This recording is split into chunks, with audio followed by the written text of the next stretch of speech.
Welcome to Samba Samba. Enjoy the video. You start by linking accounts so voice passes smoothly. Open the Xbox app on your phone or PC and sign in with the same Microsoft account used on the Series X.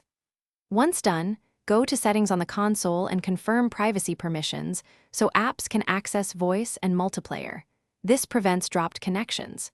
Make sure Discord is installed on your phone or PC and ready to authorize. You'll use it to bridge chat and invite friends without changing console network settings. You now enable the bridge.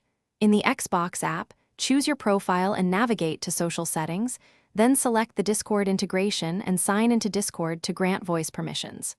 Once authorized, start a party on the Series X and use the Xbox app to copy the party's join link. Then paste that link into a Discord voice channel, or DM. Discord users click it and connect through the Xbox party, which routes game and party audio together, so everyone hears each other during play. You finish by tweaking audio. Open the Xbox audio mixer and set levels, then confirm Discord's input and output devices so voices aren't muted or looping. If audio fails, check your NAT type and internet stability, reauthorize Discord in the Xbox app, and restart the Series X. These steps fix most handshake or permission problems. Finally, use a headset on the controller or the Xbox app for a reliable microphone path, and make sure friends update their apps to avoid compatibility. Thanks for watching. Consider subscribing if we helped you.